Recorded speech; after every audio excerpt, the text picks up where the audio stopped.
Welcome to Revitalize and Replant with Mark Clifton, where we equip pastors to take their churches from declining to thriving by pointing them to a new future and a new hope. Join us weekly for encouragement and practical advice in your pastoring journey.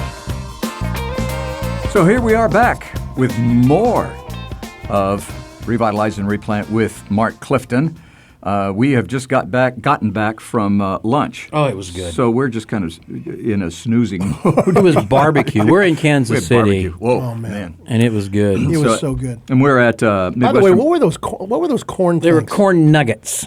I've never had one of those. Never had a corn nugget? It was unreal. It was a deep fried piece of corn. You bet. That's what it was. What's not to love? What's not to love? Oh, it was great. It has cheese around it, too. Cheese. Yeah, cheese and corn and... Yeah. So we're in a nugget. In a nugget. It's a corn nugget. With some ranch dressing. I just like saying you've said that when you so many dip that times. corn nugget in the ranch dressing. We're at Midwestern Baptist Seminary, and the barbecue place that we ate is just up the street from us, it's unhealthy that it was so close, but we had a good time. And saw Mark's grandson was there. He's going to school He's here. a student here at Midwestern. Midwestern has an undergraduate school called Spurgeon College, and then the graduate school of Midwestern. My dad went to Midwestern. Mm-hmm. He was one of the first students here early on, and then I went here. My dad was summa cum laude, and I was not. You were not. You were not. I was. He was sort of came lately. Barely came at all. Anyway, we've Your grandson's redeeming the name. He is. He is. The first kid. time I ever preached in chapel here at Midwestern was in the Spurgeon Library. If you think about Midwestern, it was the old chapel. So for years, Midwestern did not have an official chapel, just sort of a large gathering room, and that's where we had our chapel services. And so, I don't know, a number of years ago, it was before Dr. Allen came, make that clear. It was my first time to ever preach in chapel. So I came in, and a couple of people speaking before me were just giving some testimonies. They were former students, and they said, I remember coming to this chapel for this, that, and another guy said, I remember coming to the chapel for that. I got up to preach, and I said, so this was where the chapel was. You were so focused on chapel, were you? I don't know why I we say asked things this like guy that. to come speak. I know. Of course, all the students crack up. Yeah. But it's like, oh, this was where the chapel was. Well, that fits right in with what we're talking about today. Causes of church conflict. People who say things and do things that they shouldn't. Hey, this is by our good friend Chris Crain, the Associational Mission Strategist for the Metro Birmingham Baptist Association in Birmingham, Alabama, the Iron City. And Chris and his team down there do some great work of revitalization and replanting, and we appreciate Chris. So Chris wrote this about church conflict, and we're going to link to the show notes, and we want to share it with you. All right, we're going to tell you what he has basically these 7 points, and every one of these happen in your church. Yeah. Some of them more so than others. And so we're going to have to move through these fairly quickly, but at least we're going to kind of paint the picture, and Chris does a great job of identifying these things. And the first thing is something that I know nothing about, and that's pride. People just often just act out of self-centeredness and ego and pride. And why first of all, we know why people do that, or we can philosophize about it, but in a church, of all places where you teach humbleness and love and kindness, why does pride take over? Because people, including myself, we believe that joy and happiness is found when people make much of us. We just want to be made much of. We grew up wanting to be made much of. Everywhere and in this age of social media where you want to see how many people follow you and how many likes you have, we want to be made much of. And that carries over into the church. And we want people to recognize us and know who we are and know how much work we do and value us and we're important. And, how many times have I heard in revitalization well, they're not necessarily sweet, but some senior adults who say, don't forget us. We're the ones that do the work around here. We're the ones that pay the bills around here. I mean, that's self-centered. There's no other way of putting it. because Jesus hasn't forgotten you, and that's all that matters. Whether I know who you are, doesn't matter. Whether you're not doing stuff here on earth so that you can build up treasure someplace else. The Lord's already given you a home in heaven. So pride, where we just want to be made much of, want people to know who we are, want our work to be affirmed. And there's always that balance between, certainly you want to affirm your volunteers and be grateful for them, but on the other hand, they don't do it for that reason. No, that's right. And if you got to motivate people by making much of them, then something's wrong with your motivation, your folks' motivation. I want them to be motivated by the gospel, by what Christ has done for them, not because we're going to give them a great banquet and make sure they know how much in love and appreciative they are.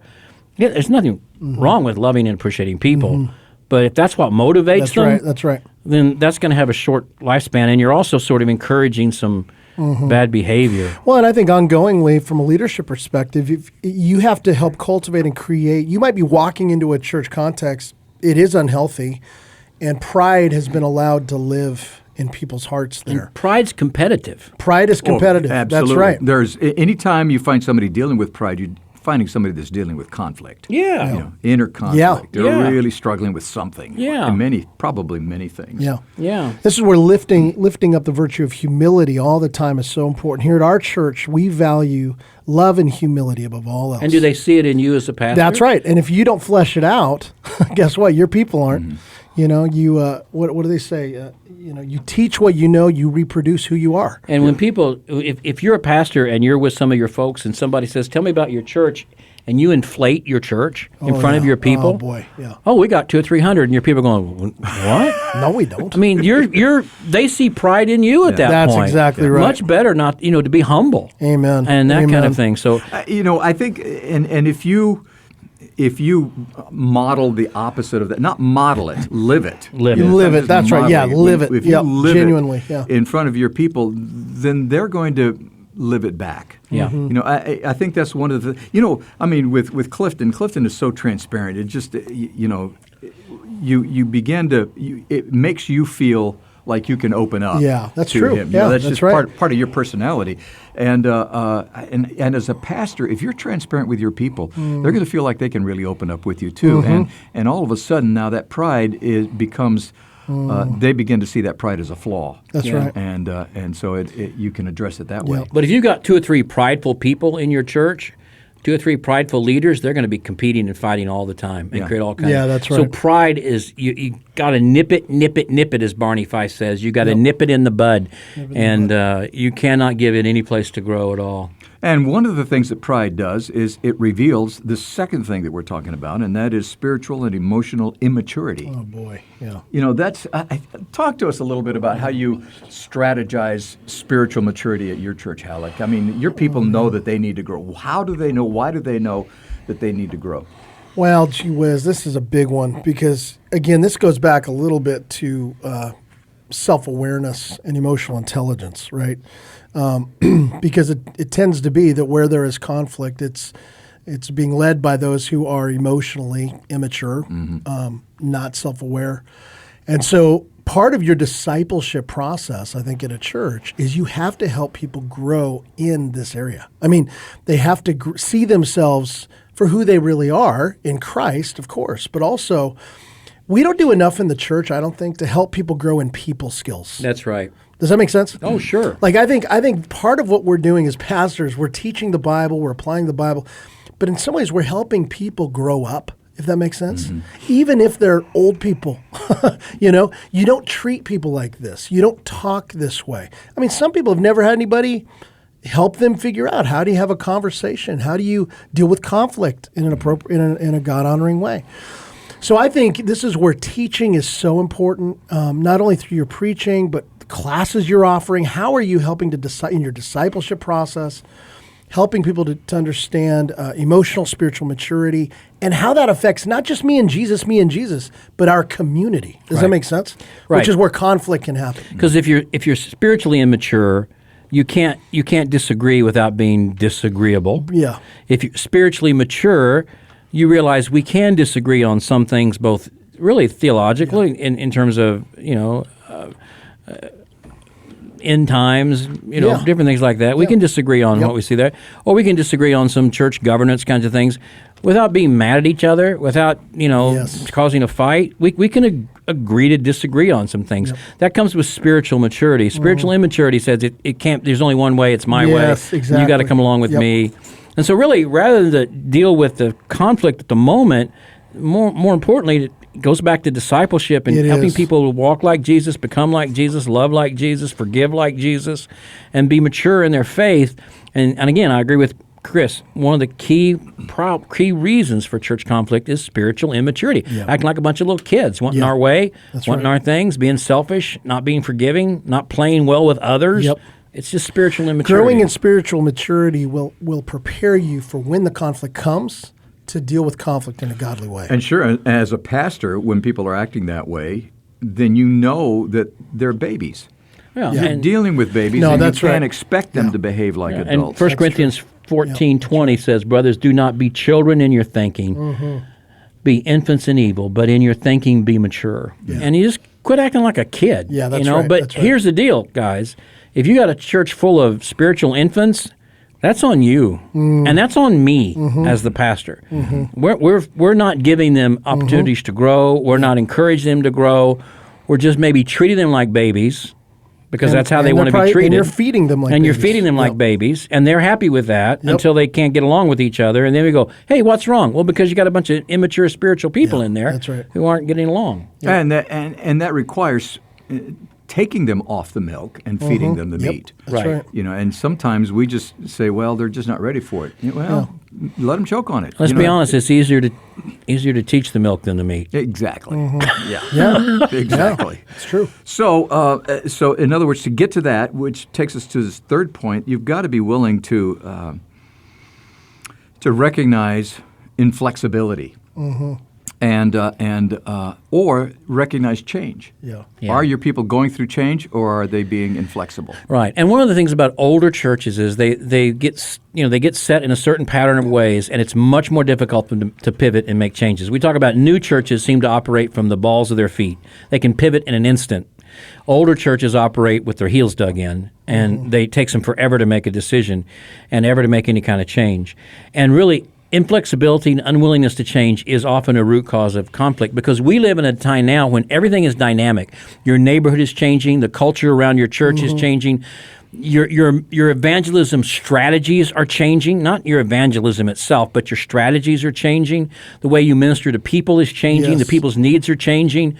And so if change is something that your church is absolutely not comfortable with, that's going to be a source of conflict, because in many ways, as Henry Blackaby so wonderfully said, your church can't stay like it is and go where Jesus wants you to go. So you're going to have to make some changes because your community's changing. The people around you are changing. Now, you don't change your core beliefs or the doctrine or the scripture, but certainly the way you reach those people, the way you talk to those people, the way your church ministers to those people, even the way your church is organized and governed, those things may have to adapt and change over time.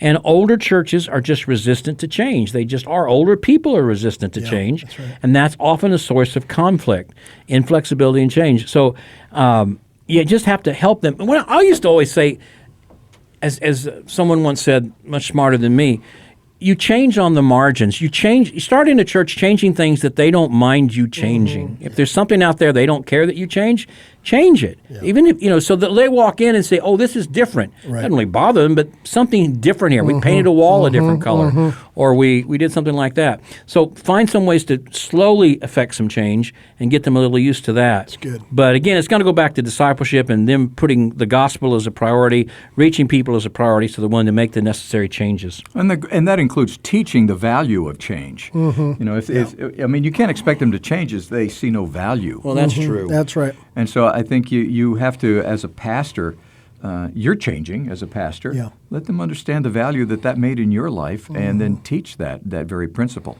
The fourth thing that Dr. Crain talks about is these are the things that they're causes of church conflict, and that is, man, oh man, can we talk? We should probably do a whole program on this one. Abuses of power. Well, abuses of power means that somebody's in power that probably shouldn't be in power. Right. Right? Yeah. And so let's talk about that. Well, people find a way, man, it's amazing, especially in a normative-sized church, disruptive and destructive people find a way to hide all of that until they get in power.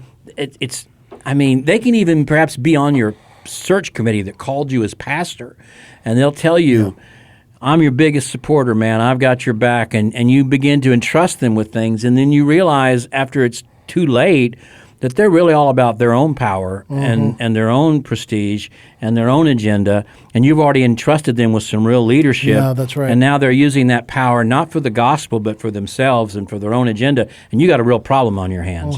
And so, you have to be very cautious about who you entrust with real leadership and power in your church. And we're often, in a normative-sized church, we do it too quickly because we're so anxious to have people who are willing to step up and serve. That's right. Yeah, be slow to lay hands, right? I mean, you've got to, especially with your positions of eldership, deacons. This is to be taken seriously. And I know the temptation when you're like, man, we just need help, but we need to raise up some leaders. Man, take your time. Take your time. A lot of people, here's just the bottom line, cannot handle power. It's like a drug. What's the movie I'm thinking of? You guys are like, what? You're Lord of the Rings guys, right? Mm-hmm. Yeah. Right, Kyle.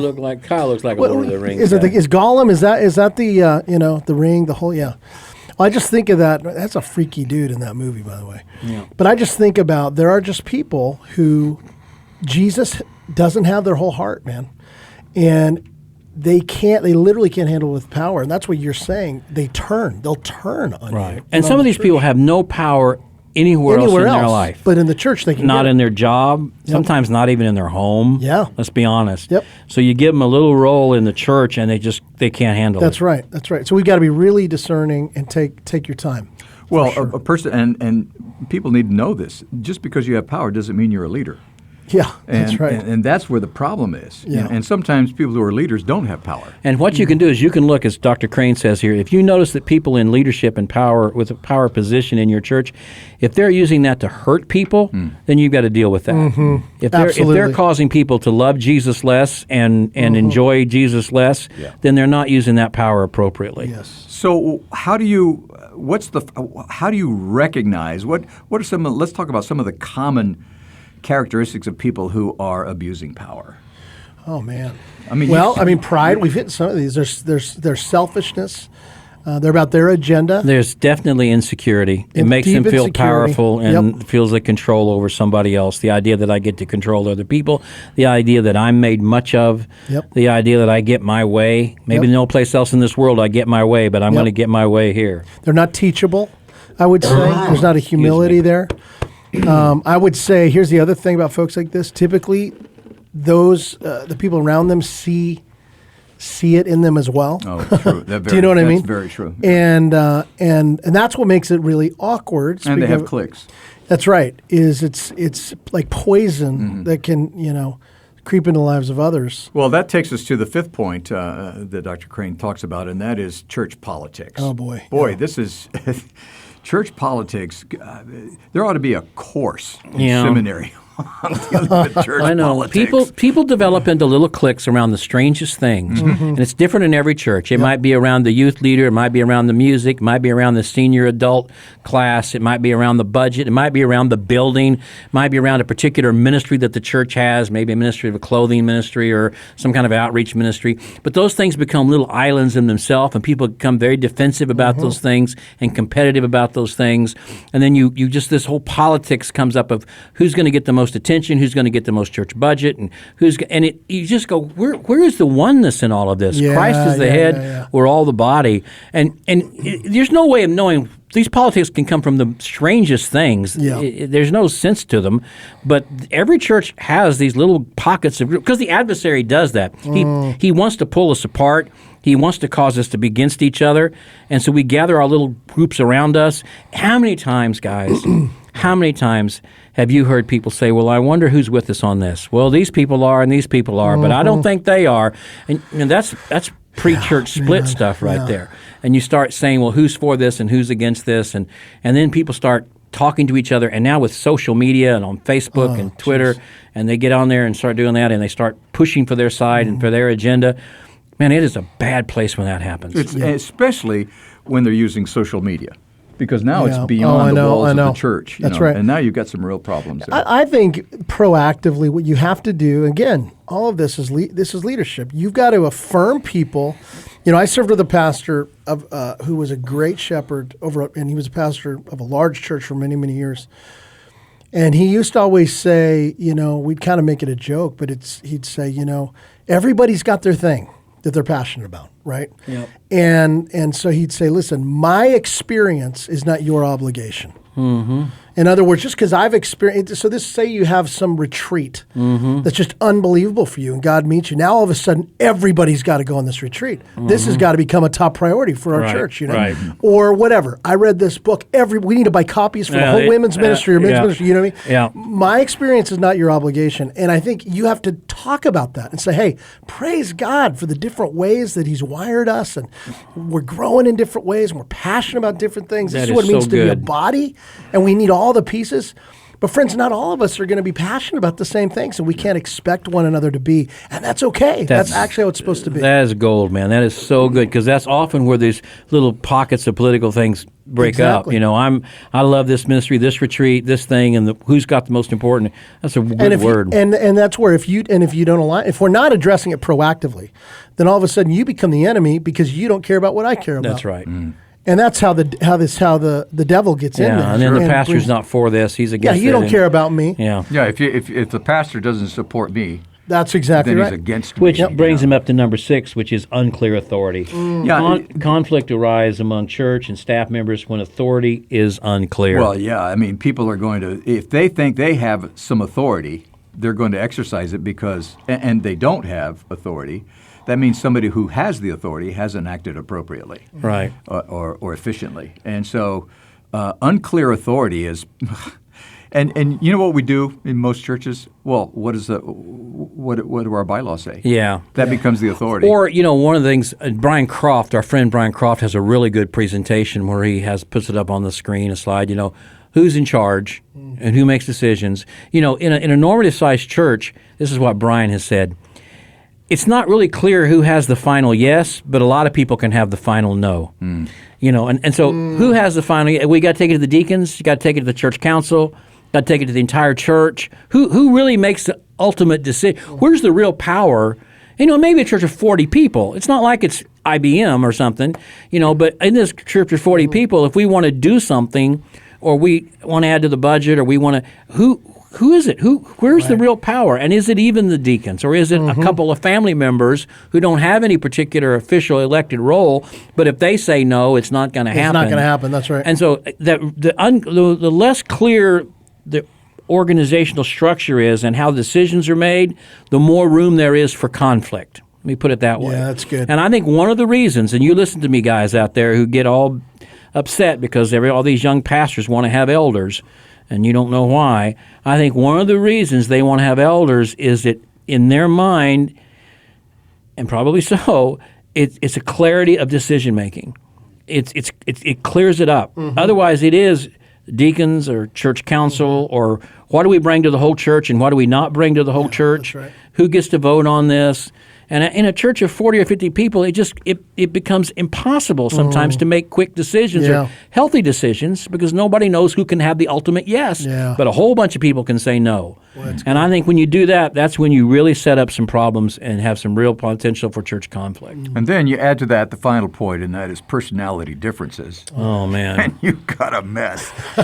We do. And we just have to, we have to, just like Mark said, just because it means a lot to me doesn't mean everybody has to do it. Yeah.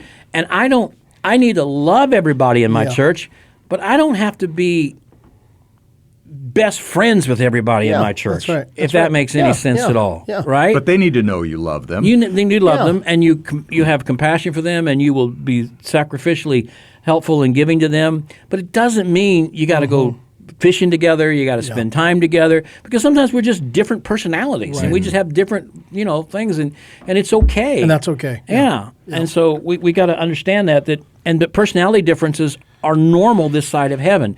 And one day we're not going to have those. Yeah. One day the person that just kind of makes you feel awkward in the wrong way, one day we're going to be in heaven, it's all going to be okay. But here on earth we kind of battle through that, and we get through it anyway. And we do it by by focusing on Jesus and our love for Him and our love for the gospel, and that helps us be able to come together with people that normally we would have personality differences with. Yeah. And one of the ways that you can handle that on this side of heaven is just say to that person, when you get to heaven, you're not going to be like you are now. No, you're going to be all right, finally. You're going to finally be okay. You're going to be okay. Anyway, thank you guys so much for spending time with us and listening to this. We hope that learning to deal with conflict it can't be done in one podcast. But at least Dr. Crain has touched on some subjects that maybe you can address, first of all, in your own mind, and then with some of your people, and talk about these things. And, of course, these notes are in the show notes, so you're welcome to them. And thank you so much for taking time. Thanks to Midwestern Seminary for hosting us, and to the North American Mission Board for making all of this possible. And thank you for just taking time to listen. God bless you. Thanks for joining us today on Revitalize and Replant. This podcast is brought to you by the North American Mission Board, where we help dying or struggling churches regain health for the glory of God and the good of their communities. If you found this conversation helpful, don't forget to subscribe to the podcast on your favorite platform. To learn more about becoming a replanting pastor, or to explore resources about revitalization for your own church, visit churchreplanters.com.